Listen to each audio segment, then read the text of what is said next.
Mbalamusizzaako mwenna bannayuganda kansubenti buli bulungi mujje balekaje mutuusaako engalo. Nzize ekipayopayo okuyisaawo obubaka buno oba byokwerinda eri bannayuganda mwenna nga twolekera akaseera akakazigizigi akukukyusa obukulembeze mu kalulu akajja aka 2026.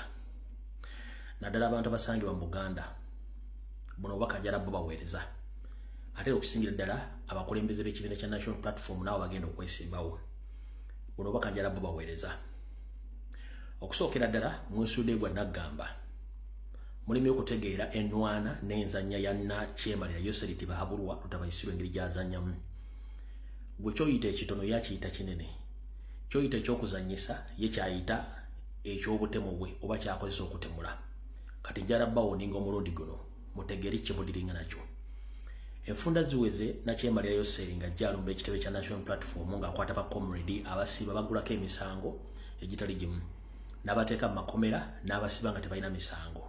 N'adduka n'okozesa abalamuzi okubanga tebawuliriza misango gy'abaana abo, n'abalamuzi ne beebulankanya ne bagenda ku liivu nga tebafuddeyo kumaliriza misango gy'abaana abo. Kyokka nga bakwatibwa n'emmundu oba abantu abasangibwa n'ebyokulwanyisa tebalina musango baggulwako. Kati njala mumpulirize bulungi nnyo. Mu nfunda ze bazze nga bamenya ekitebe kya National Platform nga ne gavumenti ekozesa ensimbi zaayo okweyambisa obukodde bwa buli obw'ekiyeekera obukadde. Mujjukire Museveni kennyini ne banne bwe yali awandiika mu kitabo kye ekya Sowing the Mustard Seed yakugamba nti okulwanyisa gavumenti z'abasajja bali beyajjako yakozesanga ebintu bye byennyini mu kuyeekera abantu abo. Ebintu bye biriwa mwe muli ebyokulwanyisa, mwe muli ne uniform ez'amagye ze bayambalanga emisana ne bajja ne batta abantu ate ekirobbo ne bakomawo nga bazze okusaasira n'okusaba abantu abasigadde mu famire ezo babayambeko bagende balwanyisa omulabe yabasse emisana. Kati mukitegedde bulungi. Nakati njala bategeeza ba comrade mwenna mulabye enjege ezigudde mu kampeyini za National Platform oba okunoonya obululu bwa National Platform mu biseera bino oba ze tuyita consultation meeting nga bagenda balumba bambe ba parliament aba National Platform nga batuusaako obulabe nga zino ganga zizimu kugangaza keto structures Christopher Damulira, Semwayi ne Iso ze bakozesa okulumba. Njala bategeeza abaana bonna be mulaba bali mu ghetto abambala ebyambalo bya National Platform oba bambala enkofira za People Power oba ne uniform zonna embyufu ezefaanaganyiriza okuba za National Platform. Abantu abo bonna be bantu ba Christopher Damulira, be bantu ba Semwayi, be bantu ba Iso. Era y'ensonga lwaki bakola emivuyo egyo nga bagituusa ku ba candidate. Tekisookedde ku chairman Nyanzi yekka mu Kawempe South no. Kawempe South bakitegese bulungi nnyo. Nzija mbagamba nti abantu enkwezenge azaaliwo mu kalulu kali akasooka ka 2021 zenkwezengeze ezimu ezikyaliwo tezikyukanga. Wabula nga mmanyi nti Omunyarwanda taswala.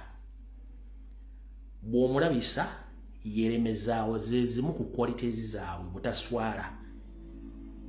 Era tava ku kintu mpaka ng'akituukiriza. Nga bwe nabagamba omuvubuka Loisembogo bwe nabagamba kati era yakomyewo mwe yawandiika apology. Apology kijyowandiika ng'okimanyi bulungi nnyo nti omukulembeze n'omukkiriza mu n'ekibiina tukikkirizaamu. Kati nabagamba Loisembogo akolera mu ghetto structures za Christopher Damulira eza NRM eziwamba okutemula n'okukyankalanya. Ono Loisembogo mukozi wa Janet era ne bategeeza nti yaliko Makerere era n'okwekalakasa okuli serious okwakoma nakati tekivanga wakyakikola. So njala mutegere byonna babadde byatuse ku chairman Nyanzi mbwa mugobye mu Kawempe South Simayo bwayise biki byonna byabadde well set nga bitekeddwa Christopher Damulira nga baagala kubira pass oyo mvubuka Loisembogo nti chairman Nyanzi bamugobye tebanda mugobako just buno bukodde bugenda otuukibwa ku babaka pa parliament bonna ba National Platform na kino nyongero kibategeeza nti bemulowooza nti baludda luvuganya mubategedde bulungi tebona bakolera NRM kiki mugenda okuzzaako kiye ekintu kimu. Gwayagala enkyukakyuka wegendereze nnyo abantu bamudiringa nabo. Nze nabagamba sibanja His Excellency Robert Kyagulanyi Ssentamu buli kimu yakikola. Atujjidde enkwezenge ezibadde mu opposition zonna nazibalaga. Ne mwali mulooza nti bategeera lwakuba nti bakolera NRM. Nabagamba nti Museveni asobola okuwa omuntu eddembe amukolokote ng'akolokota yekka Museveni naye ng'akimanyi bulungi nnyo nti amukolera. Ekyokulabirako Ssemujju Nganda mwana gwe mulooza nti ategeera era agenda ku TV n'avuma abantu.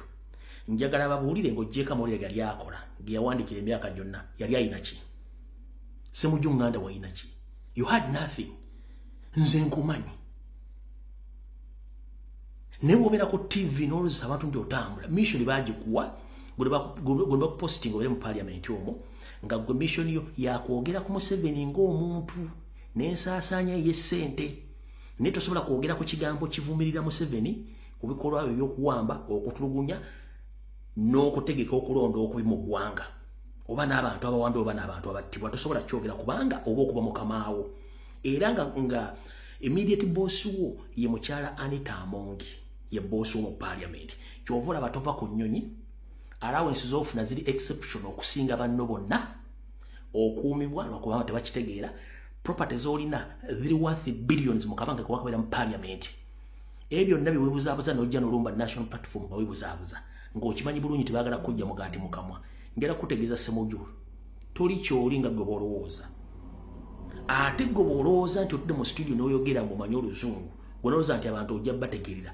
mukulu twagala kutegeeza tebakusibangako tebakubangako ate nga naawe okimanyi bulungi nnyo nti gw'omu ku Banyarwanda abadde bakumidde Museveni mu buyinza nga weebuzaabuza amanya mwina ga Kiganda kati bw'otandika okulumba national platform nga musindika abayaayi nga mutula mu meeting ekiro ne dictator na mudiscuss nga mugenda okuzisabuleza nga national platform ekyo tukimanyi Banyabale bassebo Ssemujju Nganda n'akabinja kaabwe aka PPF stroke FBC jangu ne ku ADF yampuuga abasajja bonna abakazi batula ekiro okupulaningira bwe bagenda okusanya national platform ekyo mukiteeke mu matu gamu mukitegeere yensonga lwaki tubagamba nti mwegendereza nnyo abasajja bayita baludde oluvuganya abantu bonna bafudde mu ggwanga abadde bayina eddoboozi era nga bakola ku lw'eggwanga abasajja abebayita opposition mu meeting bazibeeramu bamanyi ki ekigenda okukolebwa nakyo ekigenda okuddako yensonga nti bo tebalumwa era teboogera ku nsonga ezo basirika busirizi kubanga ekyokulaba bakimanyi so zonna ensonga ezigenda mu maaso ntisimbe bakubye chairman Nyanzi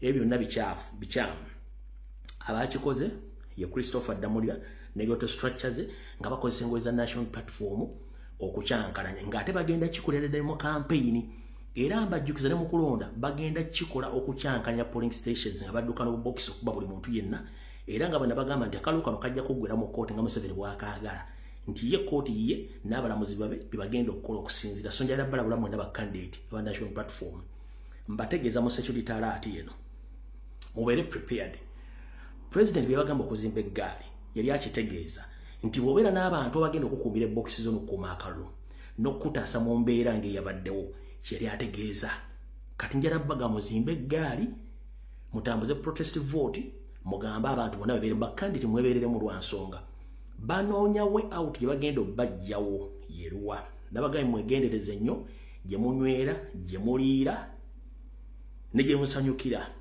babateza abaana bagenda obba recording obutambi nga muli mu kwegadanga babufulumye ku mawulire kiba kitegeeza akako kabaka baweddemu so njala kutegeeza gwe comrade yenna kandi teyagenda okwesimbawo biro byenkugamba si byakuzanya kiri gy'olwo bitwala obutabitwala naye kinaatuukawo nze tekinkwatako kasitamba nga nkugambye embuli tefa yonna eyo security alert esooka security alert yokubiri Bannayuganda mwena bali mu diaspora nzira mu bategeeza ensimbi ziri mu kutambula mu diaspora empitirivu wabula ensimbi zino zitambulirako n'akatwa nabagamba nti kati batambuza obuto bwa Museveni balina passport ez'ekikungu zetuyita diplomatic passport namwe mukimanyi bulungi nnyo nti okuyita ku booda y'ensi yonna amateeka gasoma nti omuntu alina okuyisaawo wakati w'15 ku 9 oba omutwalo gwa $. Naye mwalabe kyadde South Africa oyo mukyala Namyalo yatambuzizza ssente esukka $300 eza $, era zaali mu kugabana munne Balamu yali Dubai, Balamu ali Dubai akola mirimu gye gimu era nga bali mu underground ddo bagamba abaana muve by'okwekalakaasa mu by'okulumba gavumenti naye nga gy'abalumbye bebeereeta nga balemeddwa Uganda Namyalo gye yagenza okusaasanya ssente z'omuwomusolo nga bali ekyabaddusa bwavu na butemu buli e Kampala nojja n'obalumbe South Africa nga bawa ssente nga mumutambulizaamu obutwa kubanga munoonya kimu ani asinga okuba nti awagira nnyo ani atayagala Museveni naye nga kitegeeza nti bana abantu nyongera bategeeza nti obutwa butambulira ku ssente ezo olw'ensonga nti bano bana diplomatic passport ku bisaale tebakeberebwa nkiddamu ku bisaale tebakeberebwa yensonga lwaki kati batambula ddo naye njala kubuuza abantu bano mwagamba ati abawagira Kyagulanyi bali mu diaspora era ku ground tebaliyo era diaspora tetusobola kujja kulonda. Kiba kitegeeza nti omuntu atalina makulu tomuwa makulu. Kiki ekibatanodde okutandika okukwata ensimbi z'omumusolo ozireta mu diaspora nga muzigaba ewatali makulu. Bala mu Dubai mu Europe yonna agyetoolodde batambuza ssente ono namyalo South Africa mujja mulane wala nga atambula naye nga mwagamba diaspora terina makulu era tutuna kitubeetaaza kutumana mwe ssente zimukwata aba NRM zimuba agent bamuzitwala mu nsi ezo olwo baafuusa ab'amakulu era olwo balonda kiki embeetaaza essaawa zino.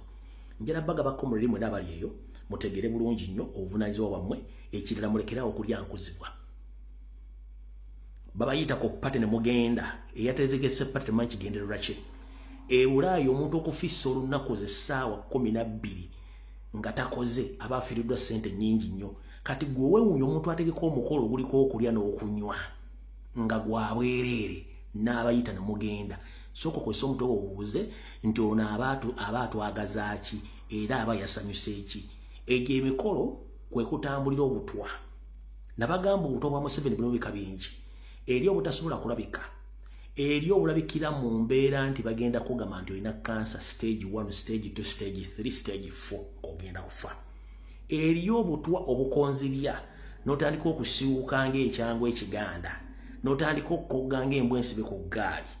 Ekivaamu ng'ogongobala abadde omuvubuka ng'ofuuka mukadde oluva mu bukadde ng'ofa ekyo mukirabyeko. Kati mwegendereze nnyo mwabali mu diaspora. Essaawa zino mwandibadde babuufu nnyo nga mwewala emikolo. Essaawa zino mwandibadde babuufu nnyo nga muwala ensimbi za dikiteeta kubanga ziriko ebikolimo.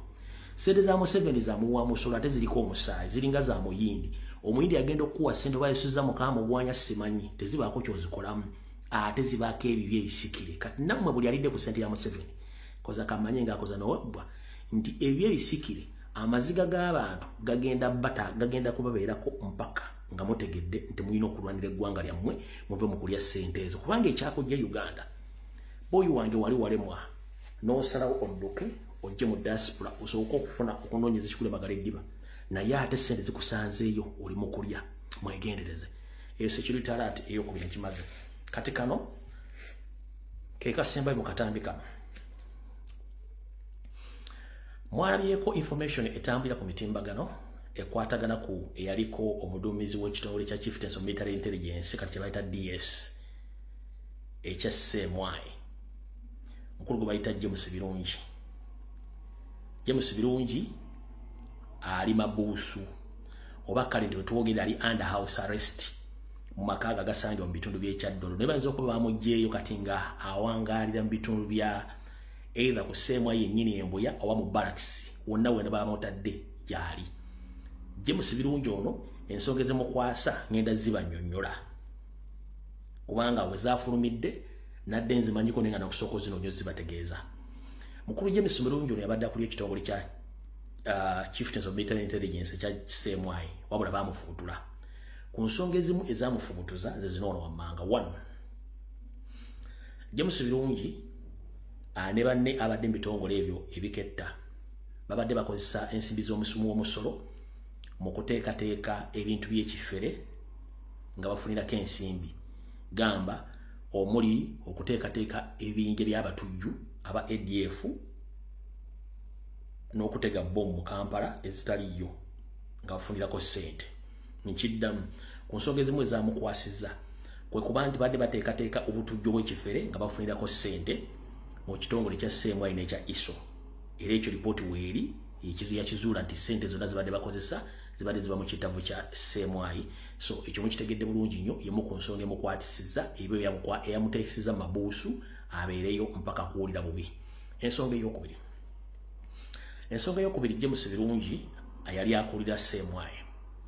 Omwami ono yadifayinga orders oba ebiragiro okuva wa General Muhoozi Kainerugaba oba gwe tuyita Daily Drinking General.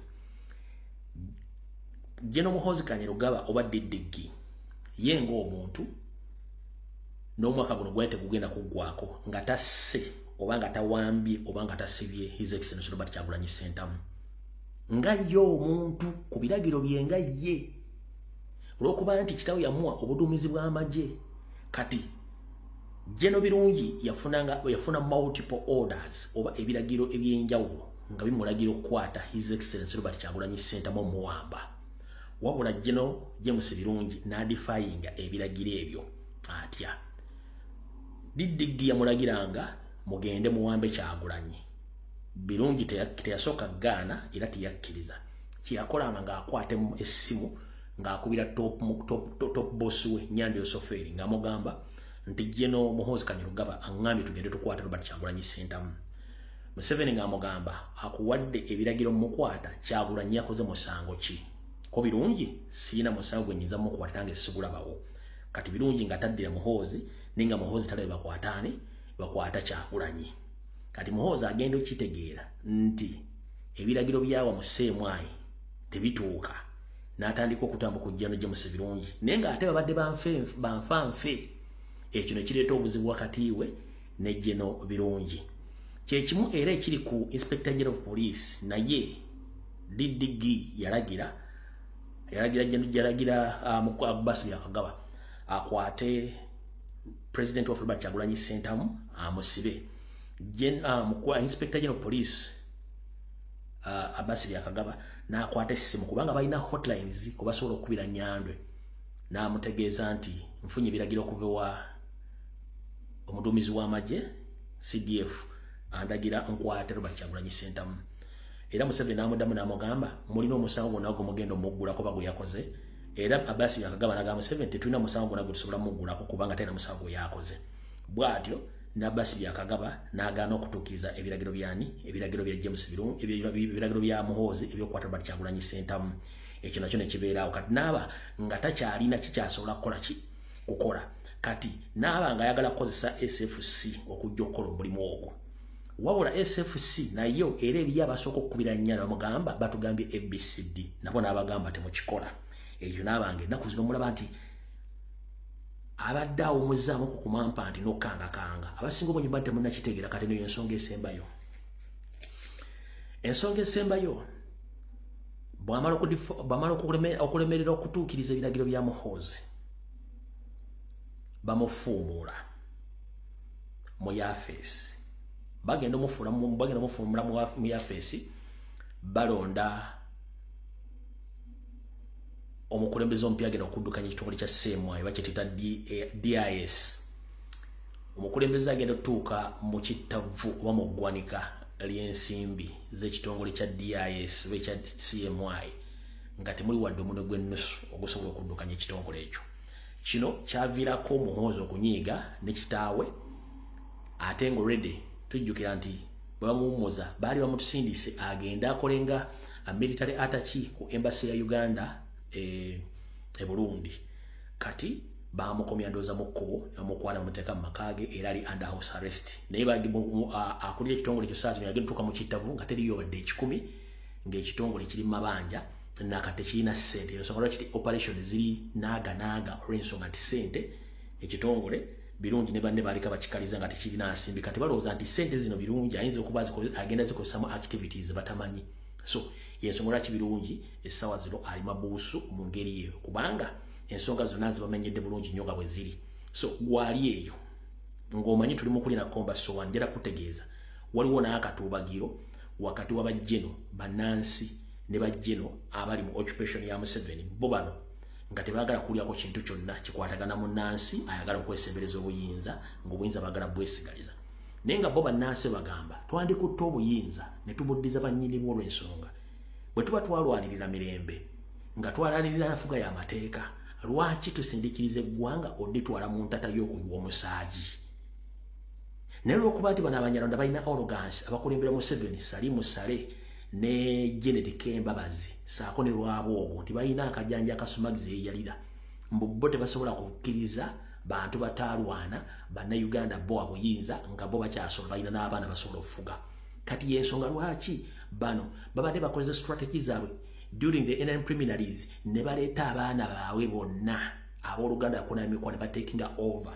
Nzize mbasomesa nti bw'otunnya mu Buganda yonna mu preliminaries za NRM yonna Buganda ebitundu 6 ku buli 100 abaatutte ebifo by'okwesimba okukadya NRM bonna baaluganda bakona emikwa naye nga Banyarwanda.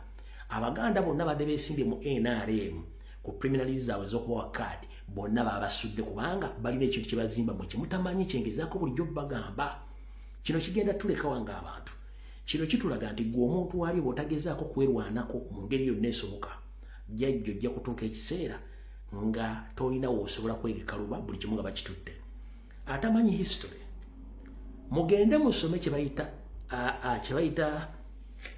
apartheid mu South Africa mujja gitegeera kye bayita occupation iyo South Africa bagiyita apartheid nekyo bakiyita occupation kubanga bannansi ab'ensi endala bagwira be bali mu kutwala eggwanga lyaffe gwokulumba ebulayo kuwasa kiba kitegeeza nti bakuzikiza oleme kwogera ku nsonga ezo lwaki bakuwa ssente bwobanga bayogera si bituufu kale njala bategeeza ku vidiyo eno gye nkoze ye security alert n'okubategeeza nsonga ki eziri ku James Birungi n'abala bonna mutegeere nti ensonga bwete bw'eri essaawa zino ekuze naye ng'ekyetutwala ku speed kuba bano abasajja bali mu kutya ensonga nga bwe zitambula mu ggwanga njala bategeeza bannayuganda muggule amaaso ng'obudde bukyali otherwise ekikutte obudde kinaatera obbuta singa muba muzuukuse mba temuzuukuse kiba kitegeeza nti buli omu asabire munne mujja kulumwa nnyo nga mulimu occupation nga temukyasobola kwekyusa nyongera okujjukiza akatambi ka Captain Francis Babu eyaliko omwoyo wa Parliament wa Kampala Central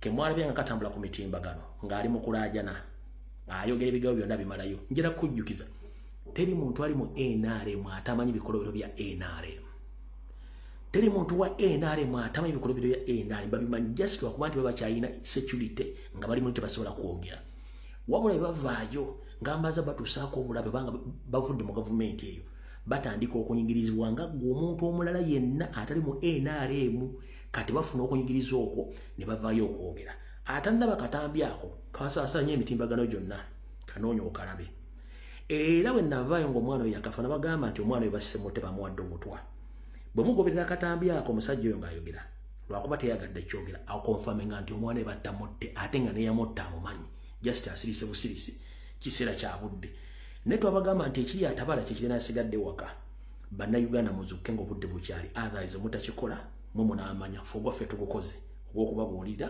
buli omu gy'oli alla akwatireko security alert ekomye wano njala mpitire Yoseriti Bahabura abere katambi kano njala mpitire Mpuuga abere katambi kano njala mpitire Mayiga Salonga Mulenge abere katambi kano njala mpitire Simolingi Abitex abere katambi kano njala mpitire Barambaru Gahare abere katambi kano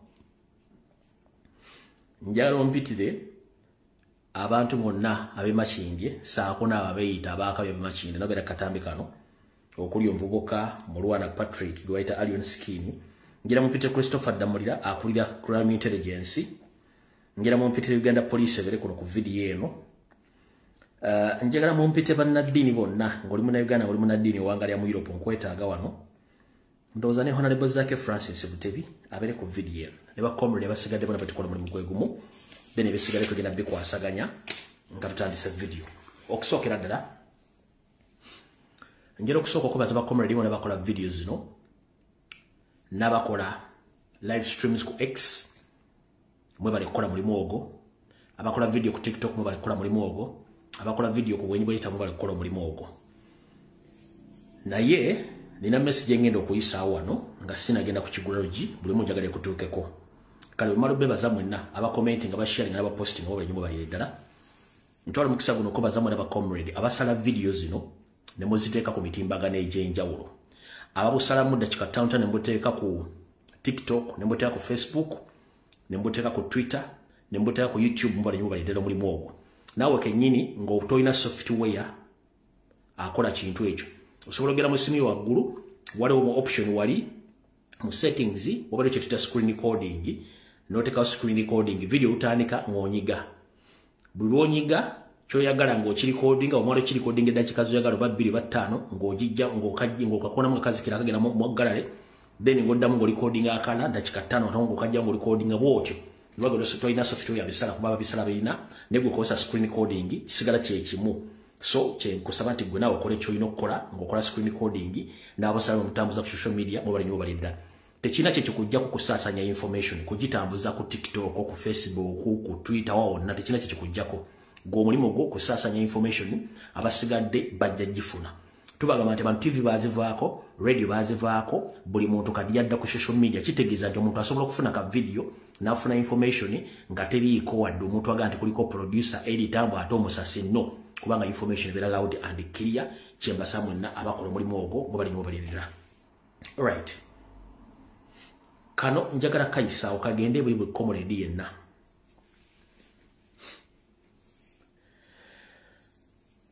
Katambula bwe kati. Fena twajja mu struggle kuno muno tewali gwe bawandiika. Twajja kulwa ggwanga lyaffe. Tewali gwe basasulira data. Tewali gwe bawa information. Buli omu akozesa mutwe gwe na ssente ze. N'obudde bw'omala ng'okola ebintu bino bibira bubwo. Tewali aina command ku munne ku social media nkiddawo. Tewali aina command ku comrade munno ku social media n'abantu aboogera ku social media nedda. Njagala tuwengana ekitiibwa ku bantu bonna bakola video n'aboogera ku social media platform gwe wankyukakyuka. Muwangane ekitiibwa buli muntu akola video. Ebintu by'okusitinga video z'abannammwe n'ogenda n'ogundi wayogedde bw'oti kino wakoze bubi. Njala kugamba gwe kola ekikyo ky'olaba nga kituufu. Tosmustikinga video z'abantu kujja mbigawe mugenda kukola. Buli muntu alina specialization gy'alina mu social media platforms ze oba n'ebintu by'akola. One, ku social media kuno kuliko betuyita ba analyst nga bali musubali bankyukakyuka. Analyst asigala analyst era akola analyzing buli kintu nkini ku social media. Kubeera kabakola commentary nga gwe buli kintu kijja ku social media ogenda kikomentingako either kikolera video kikomentingeko obotekeko ebigambo byo. Oyo ne wali waliwo abagaba information ne be-exposing abanawe we bali. Kati buli muntu njagala omanyi kika kyaki ky'ogwanga mu struggle. Gwe struggle yo gikolera mu field ki. You analyze, you comment, or you expose, you give information. Kati toyingirira muntu commenting oba omuntu akola commentary ngali ku social media platform nga wankyukakyuka. Bw'oba okola information nga you expose, toyingira mu muntu yenna analyzing bintu biri ku social media buli omu muleka akole kyalina okukola okusinziira ku expertise mu ye gy'asobola. Nkugambye wano buli muntu yajja mu struggle ku lulwe era emboko bazimukuba ku lulwe. Muleka abantu bakole bye balina okukola. Wante tuliwo tetulina ba inspectors, tetulina ba directors, tetulina awaani. Buli muntu kyakola akikola ku lulwe era byayogera byabiva ku mutwe gwe era akozesa bwongo bwe. Azidonga zinti akyayogera mu 7 aveeko. Wante tulinawo bajjaji, tetulinawo ba inspector, tetulinawo ba editors, buli omu akola ekintu okusinzira ku kyala ekimuyamba mu struggle. Gwe kasito tandika okweyisa ng'owakagatta omu eyeeyisa. Ng'otandise oga nti gundi wayogedde bubi, gundi olina kukola bw'oti. No, ekyo kikyamu. Tetulinawo ssomero lisomesa abantu boogera ku social media. Buli muntu akozesa data we, sente ze, information ye, analysis ye, commentary ye, n'okugaba information agigaba lwe. Goba toyina information sigala mu commentary. Goba toyina commentary togisobola sigala mu nga analyst. Leka abantu bakole kye balina okukola. Wante wali muntu ategeerera munne. Buli muntu muleka alina akole kyalina okukola kubanga eno struggle lutalo buli muntu akwata kyalina okukwata n'atuuka gy'alaga. Akonjagadde nkayiseewo buli muntu akategeere bulungi nnyo. Kwata ky'okwata otambule tugende. Kawedde. Ngenda bawa ekigwero kyaleero buli omu njagala wooli kikusange mu mirembe kigenda kukwata ku bakyala n'abaami. Ndi wano kutegeeza mu kigwero kyaleero njagala okiwulira bulungi nnyo. Ekigwero kyaleero ngenda kijja mu lugero oba mu njogera egamba nti emmwanji w'essiga tebaamu mulamwa. Emmwanji w'essiga tebeeramu mulamwa. Lwaki? Ntera nnyo obbagamba ebigambo bino nga mbikola either mu kalowoozo oba mu kiggula luggi. Era nfuna feedback oba nfuna okuddibwamu ku bintu abantu amakulu ge bajja mu kiggula luggi oba akalowoozo. Ne video yonna gye beekomekkeredde. Kati kino ekiggula luggi kyali njala kiweereza buli muntu yenna. Ng'okuze era ng'olina ebintu bye weekoleddewo njala kikuweereza. Ng'oli mukyala oli mwami. Era kansoke mbajjukize. Ekiraamo tekikolebwa mwami yekka nedda. N'omukyala naawe osobola okukola ekiraamo ng'olina gw'olaamira ebintu byo oba okutambuliza ebintu byo. Nkiddamu. Ekiraamo tekikolebwa mwami yekka oba basajja no. N'omukyala osobola okukola ekiraamo ng'olaamira omuntu okusikira, ng'olaamira omuntu okusigala ng'atambuza ebintu byo. So si nti ekiraamo ky'abasajja nedda nkiddamu maama ali kuno mwannyinaze ali kuno naawe omukazi okola ekiraamo ng'olamidde either omwana wa ssenga oba omuntu yena agirudde mu bigere era osobola omulamira ebintu byo so ekiraamo si ky'abasajja bokka. Do you copy that? Tutandise ekigula luggi.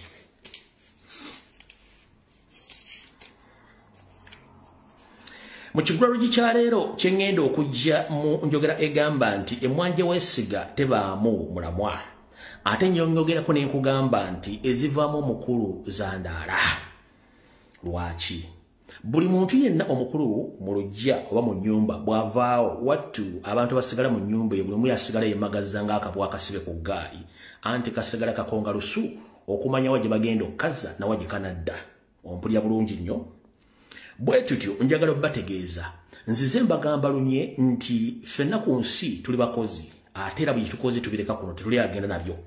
Wabula ebintu by'okoledde ebbanga eddene n'obitereka ate wattu bossa obwo ogw'enkomerero abantu bangi bannakigwanyizi bajja ne beeyagalira mu bibataakolerera ne batuuka n'okujoobya abaana bo oba famire yo nga bo baagala mulyo. Olwali mu kigula luggi kya leero ngenda kugamba nti munnange gw'omuntu ali eyo abadde yeesiga ennyo bannaddiini mu buli ddiini yonna ng'era okola ekiraamo kyo n'okimukwasa omuli ab'eddiini enzikiriza bukatuliki oprotestanti obuyisiraamu n'abalala kyekiseera okyusemu okusinziira bye ngenda okugamba mu kigula luggi kya leero ate saagala ofune kamunguluze ng'ovuga emmotoka oba ng'owuliza vidiyo eno ate ofune ebizibu bakuziike ng'obadde tunatuuka kuziika. Nfunye okwemulugunya kungi nnyo kwesijja bagamba mannya naki ng'abantu bakomplaininga famire zaabwe zisaanyeewo olw'obugagga bakitabo ne bannyaabwe baaleka emabega naye nga balekawo abantu abayita bannaddiini abakuukutivu nga balekedde ebiramo byabwe era ne balekera obuyinza okuba nga okuza abaana bwe babalese mabega. Abaana bano ne famire esinga obungi zeemulugunya bannaddiini olumala okuziika n'okwabya ennyimbe ate abadde abakuza bafuuka banyaguluzi. Bamu nakitegeera. Olumala okwabya ennyimbe ne musikala bamuteekako ebiraamo bino ebiseera ebisinga bibasoma nti Sheeka gundi oba mukulu gundi yagenda osigala ng'akuza abaana b'omugenzi era yaba alina obuvunaanyizibwa. Wabula ate abantu bano abalekeddwa obuyinza mu biraamo bino wattu bwe batuuka eyo beefuulira famire ne bakolagana n'abanene mu gavumenti ne batunda amataka ga famire ne babajoobya sikubula kubatta kubanga omukulu tasobya era omukulu tagambwako. Nfunye okwemulugunya okusinga obungi nga kuva mbamasheeki nga babalekera amalame g'abasiramu bannaabwe ne mbakatoliki bwe gutyo ne baprotestanti n'abantu abalala basekinoma babulijjo nga babuzaabuza emmaali y'abagenzi olw'okuba nti bebadde bakuza babaana nga tebakkiriza baana kubagamba nti eno nsobi. Ngenda kugamba gwe muganda wange ensi egenda ekyuka era ensi enswa bw'ekyusa amaaso nga otunga naawe envuba okyusa. Ennaku zino okuwandiika ekiraamo kyangu nnyo mu mpapula naye ate okubula kyangu nnyo era nennyongera okugamba nti ensi engeri y'ekyuka tweyambise nnyo okukyusa ebiraamo tubize mu digital format oba digital form tutya nti okuwandiika eddaame lyo n'oliwo omuntu asobola oddibuza naye ate osobola okukola eddaame ng'olikoze mu ka video format n'oyogera amannya go gwani era biki byonna nga bubimanyi n'olekanga ebintu byonna byogedde bulungi nnyo engeri gye binaakwasibwamu na buli kimu. Teri muntu mu buyabuya ajja kujja bbe vidiyo eno oba agitwale ajja obujulizi buno kubanga osobola okukolamu kopi eziwera n'ozirekera abantu bweweesiga nga zonna zifaanagana zisoma ekintu kimu dani okuwandiika eddaame oli lyasobola okukyusa mu mukono gwo ne gufaanagana n'ensayininga n'aba ng'asobola okukikozesa okukitwala otwala ebintu byo. Kati ngenda kukusaba bambi abazungu eno enkola baagikola dda alikodinga eddaame lye bulungi nga bwenjogera wano bwendasana n'abyogera bulungi nnyo buli kimu n'akimalayo n'aliwo ewaalooya. Kati mwe gye mujja mwembagazza ng'eggongolo esiba akabugo bajja bujja katambi nga bakateeka ku lutambi ng'omugenzi gwe mubadde musuubira okunyaga buli kimu yaleka akigabi nga ne bakigabi balaba bwe buti tewali muntu agenda kayana kababe baana aba aboogedde kakibe ekintu kye ekiri obuziza aba akyogedde na buli kimu ne gwe yalekera ebintu okusinga okuzza ebintu biwandiko n'embiwa bannaddiini baweddemu empisa bakolagana abantu ba gavumenti abanene ne baguza amataka g'abantu ne property z'abantu naye ng'ekizibu ekiriwo nti abaana b'abagenzi bano olw'okuba nti aba bakuzizza be babalekera mu kiramba baba batyo bogambako nti olw'okuba ye mukuza nti omukulu tasobya wavudde embeteza kale gwali eyo ngenda kukusaba mukyuse mu mpandiiko y'ebirango ne bwenaga nti simubakoza ani tekigenda kukyuka mukyuseemu otherwise abantu batulekerwa okutukuza batufuukidde ekizibu n'okutunda ebintu by'abagenzi abaana basigala ttayo ekyo kibadde ekigulalo gikyaleero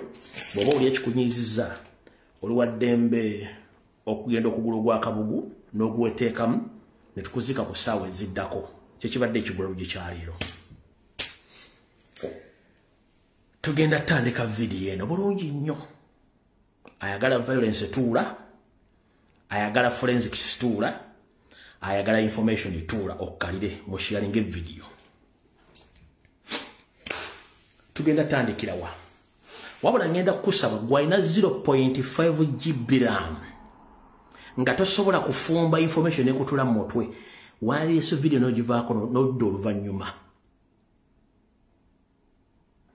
obwongo bukwata mpola video eno gyesonyiwe osookodde ebbali ojja kudda kuba tojja gisobola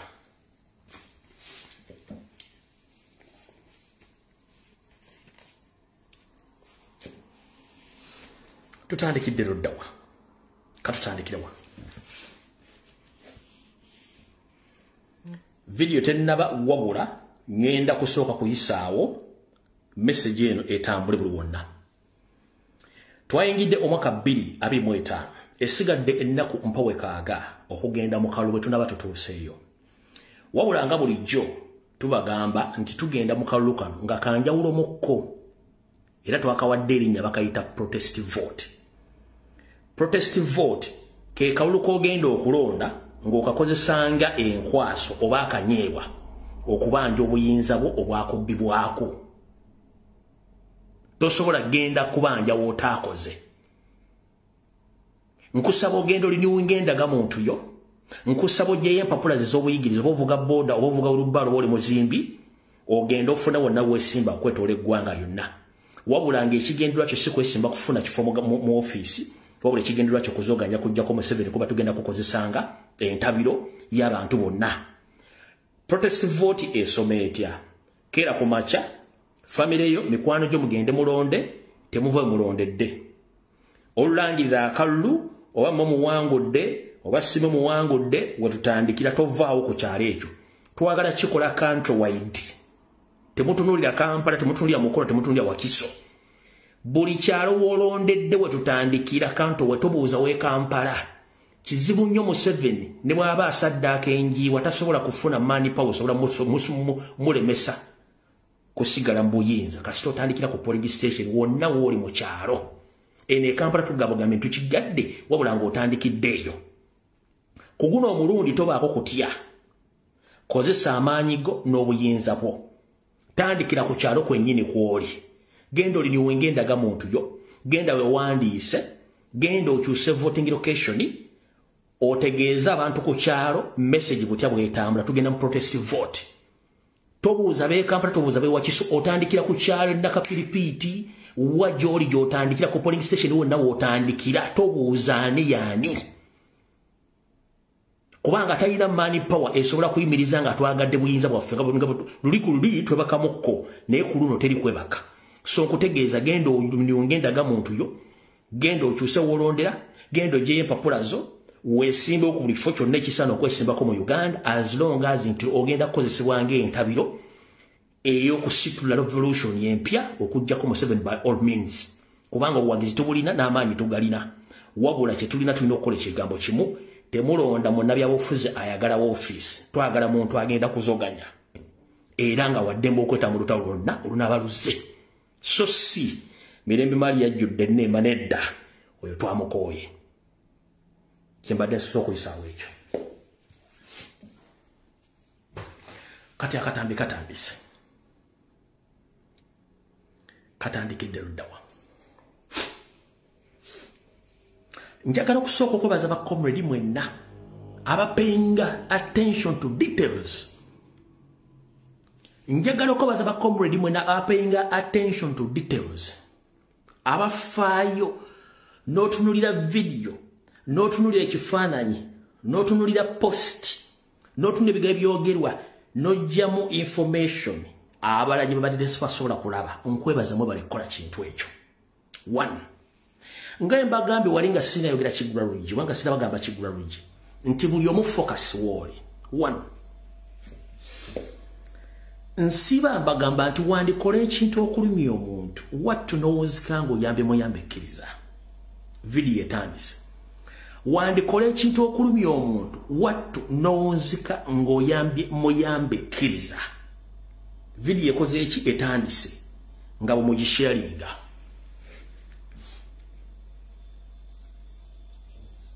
Saagala muntu yenna atategera kye bayita byabufuzi kuvaayo ku stickinga mu video yange eno.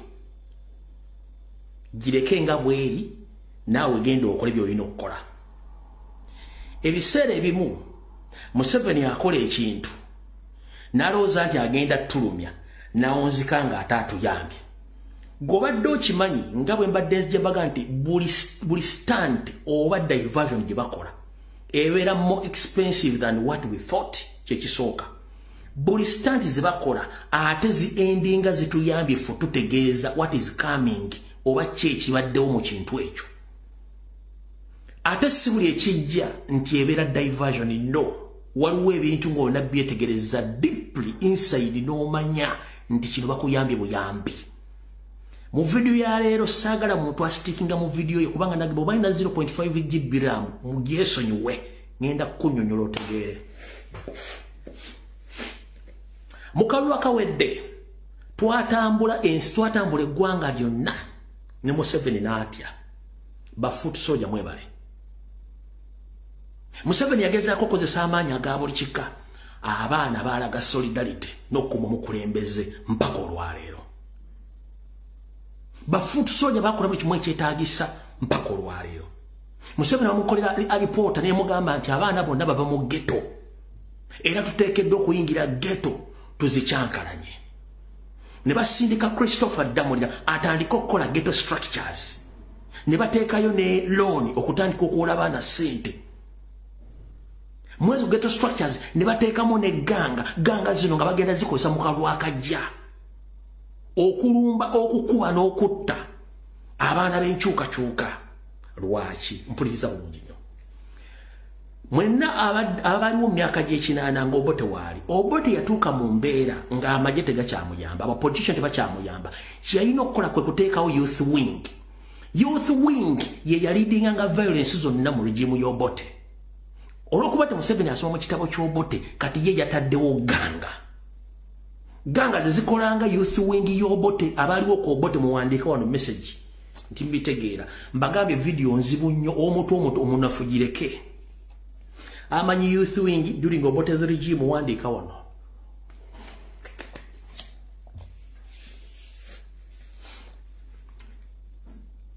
Abaliwo mu kinaana abamanyi abalabako ku youth wing y'Obote njagala wandiikaawo nti yes kyogerako kituufu.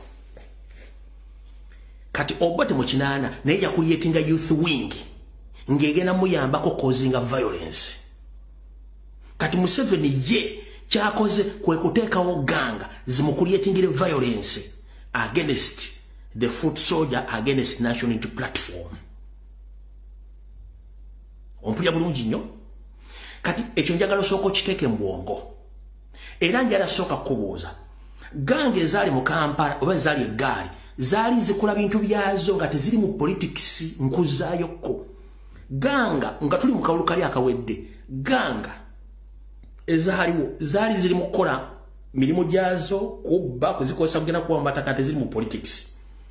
Museveni azidivertinga aziziza mu politics zimukolere violence. Jukira Museveni ye asinga kukolera mu violence ye kyasinga okwagala. Naye nabaga oyinza okukola ekintu okulumya omuntu n'ozika ng'oyambe omuyambekkiriza. Akitegedde kale katandika video.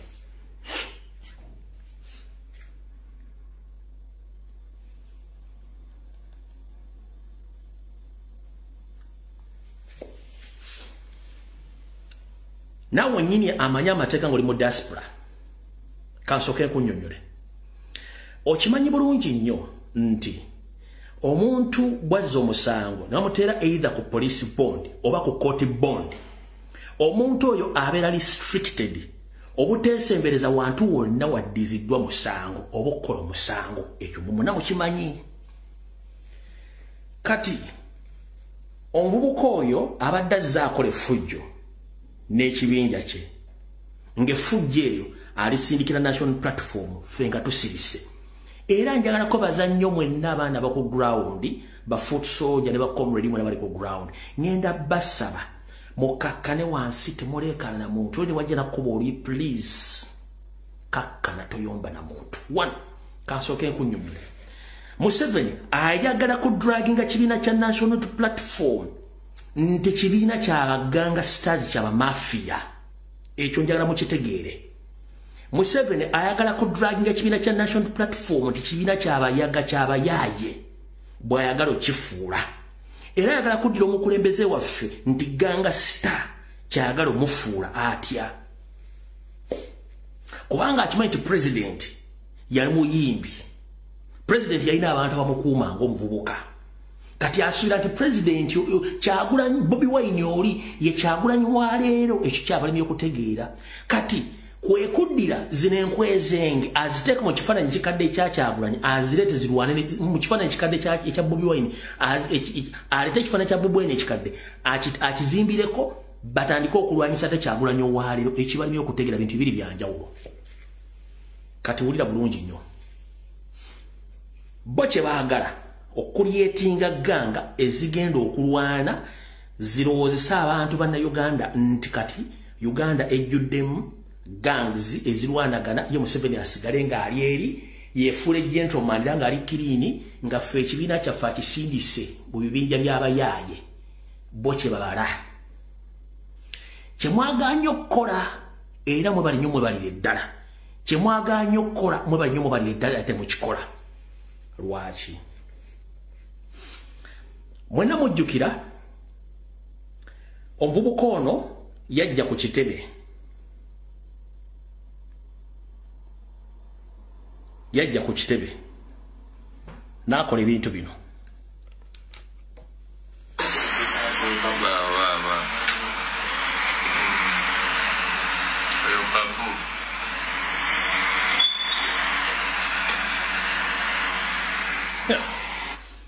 Leero layiti egaanye tufudde. Muninde ko layiti egaanye leero simanyi.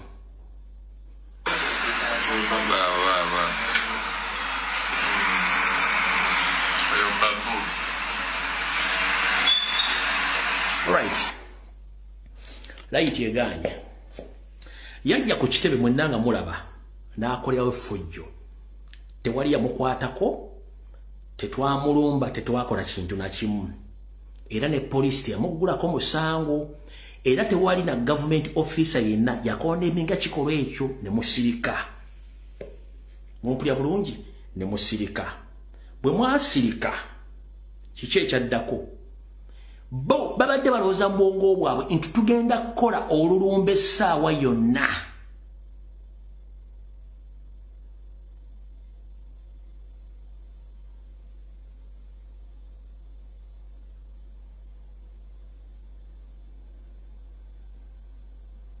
Mukitegedde? Bwe bajja ne balumba baali balowooza tugenda kukola olulumba essaawa yonna. Temwakola lulumba ne musirika. Obudde butambudde. Kati obudde butambula. Bwe lwatuuse nga 31 nazze nembawa video gye ndabatereddeyo ku mutimbagano. Light simanyi lwaki egaanye leero. 1 minute.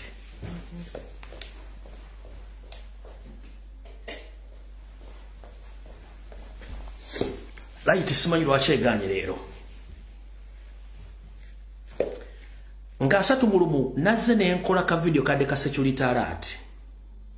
Nembagamba nti Mathias Mpuuga, Charles Peter Mayiga, Abitex, Baramba Rugarare ne Salimu Sale batuula ne badraftinga butya bwe bagenda okukozesa enkuuka okujja Robert Kyagulanyi Ssentamu mu byobufuzi mu Buganda abantu bamujjeko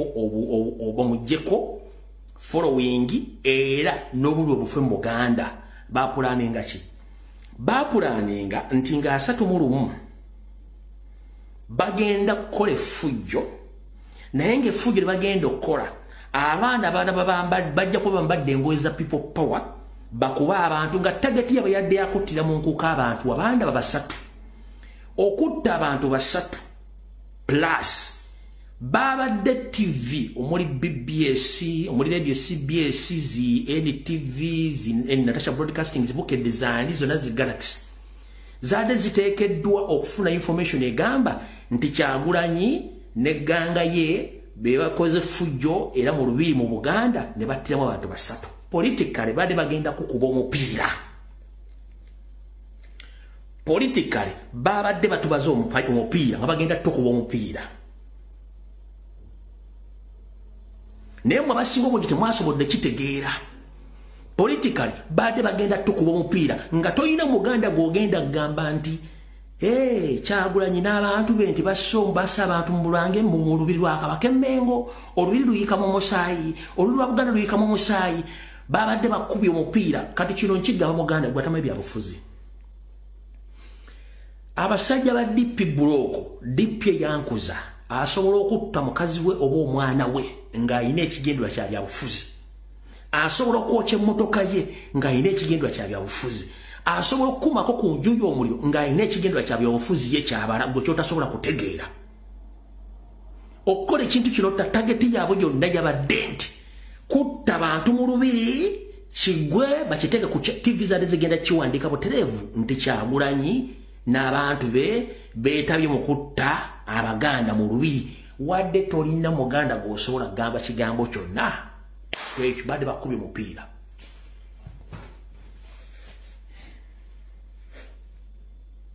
kano keka video kankabazanjire bulungi mukalabe dendio kembalaga obujulizi ambulamusiza ku Bannayuganda mwenna buli mujo esinzira okuwanga leero simanyi lwaki olwalina kuza omwezi 10 simanyi lwaki light ekoze ebintu bino mukulu weetereze ambulamusiza ku Bannayuganda mwenna buli mujo esinzira okuwanga munsi yonna eganye kitegeza nkola kya bwereere kanzeeko ttaala yange 1 minute kanzeeko ettaala yange kiganye olwaleero sitegedde lwaki kanzeeko laiti yange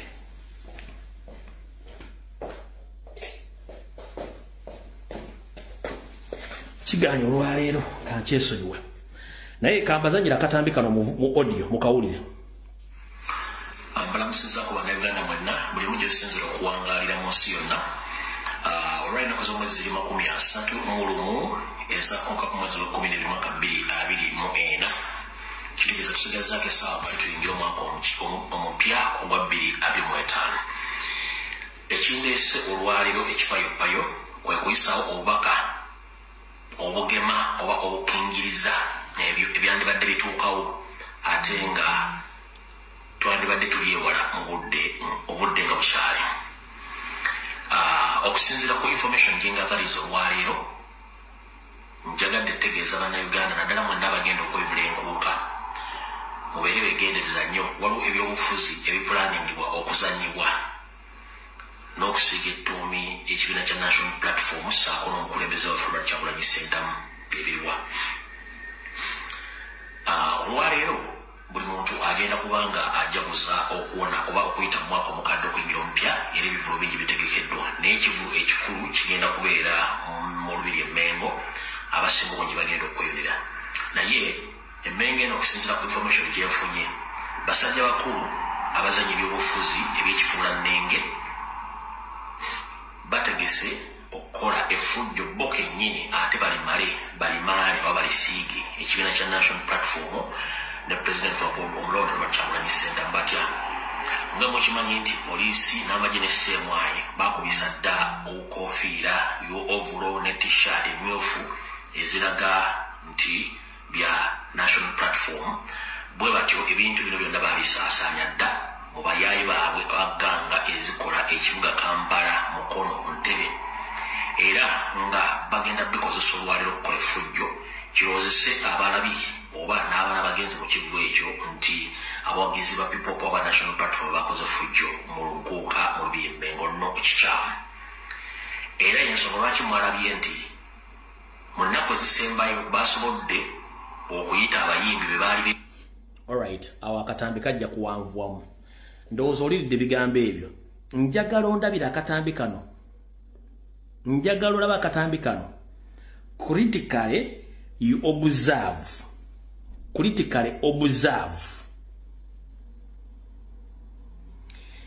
nga si waliwo comrade omu yalabye mu kusooka naye njagala otunulira akatambi kano critically observe kansooka kulaga ekifaananyi kino omunaki light nekyangiddeko leero mwana wattu light eganye simanyi kyengenda kukola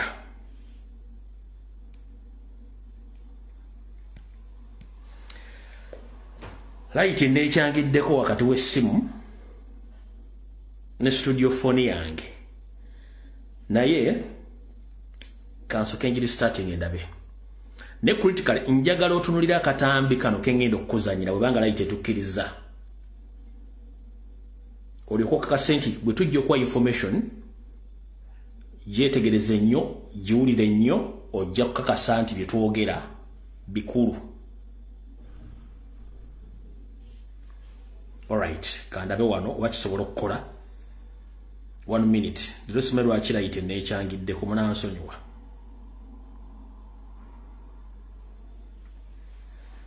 njero otunulira akatambi kano oba kansooka embalaga ekifaananyi kino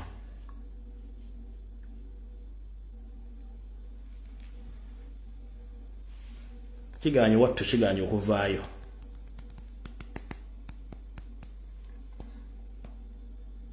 simanyi ate bwe sibalaga bintu bino temujja biraba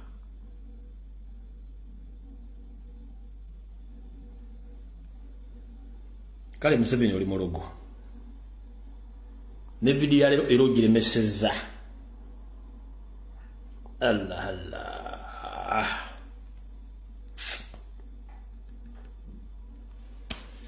kibi nnyo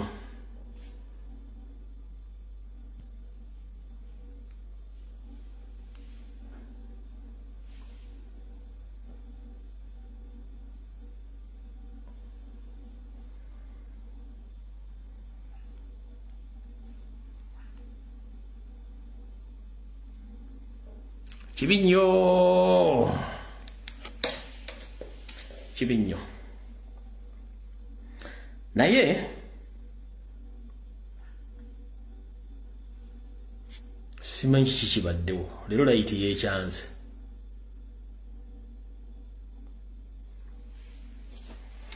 light y'essimu ne bw'ogikendeeza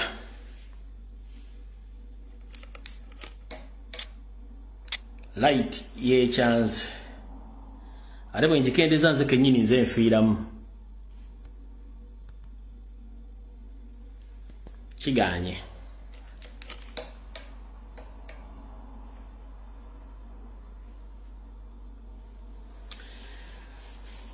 leero omulogo yakoze mulogo ali ku ddute leero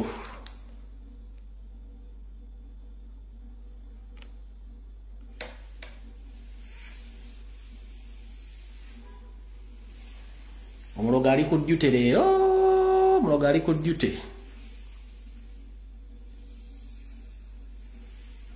brightness is too much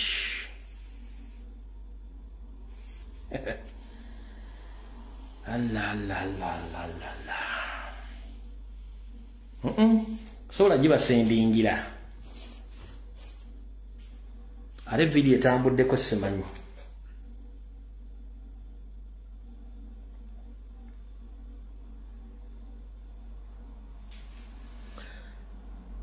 should we restart the video?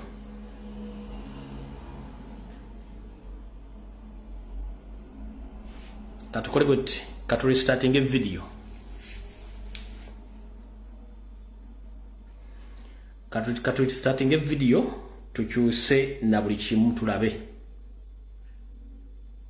Katuli starting video tutandike na buli kimu kyonna tulabe. Mulansonyiwa.